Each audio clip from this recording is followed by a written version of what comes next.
Now to a story that dropped like a bombshell yesterday from the sports website Deadspin. A star player whose heartbreaking loss of a girlfriend right before a huge game made national headlines. Now it turns out that Manti Te'o's relationship was an elaborate hoax. We're going to hear first from the Deadspin writer who uncovered the explosive story in just moments. But first, a look at the Notre Dame star and this story.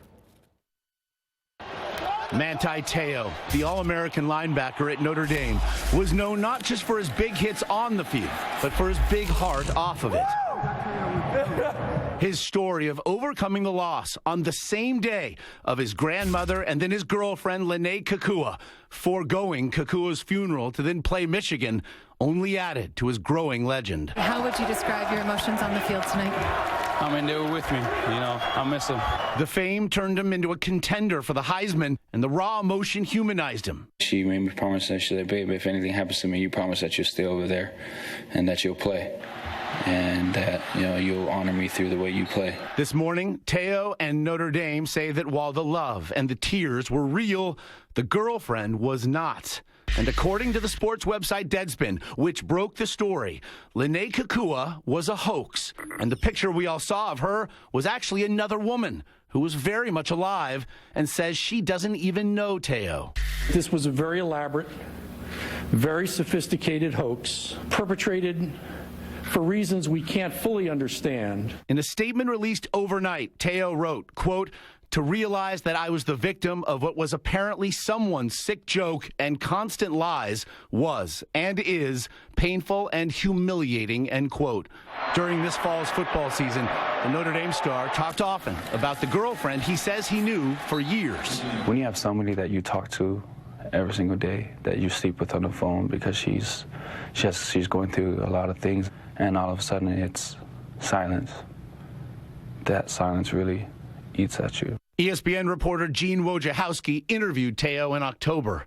If Manti Te'o was acting that day, then he deserves a half dozen Academy Awards for that performance. I love each and every one of you. Overnight, Notre Dame's athletic director said the school conducted an independent investigation and believes Te'o. The thing I am most sad about is that the single most trusting human being I've ever met will never be able to trust in the same way again in his life. And we're now joined by Timothy Burke, one of the two authors from the sports website Deadspin, who broke this story. What tipped you off to this story? Well, we got an email last week that said there's something fishy about Lene Kekua, Manti Te'o's alleged girlfriend. You guys should check it out. We found different outlets reporting different days that she had died. We had stories, reporting that they had met in 2009, and when we now know from the South Bend Tribune reported today, and they said, Brian Te'o, Manti's father, is the one who told us that they met in 2009, and we now know that that's not true because they never met in person at all. And again, this long, you mentioned a year-long hoax. The big question this morning: why would this be perpetrated at all?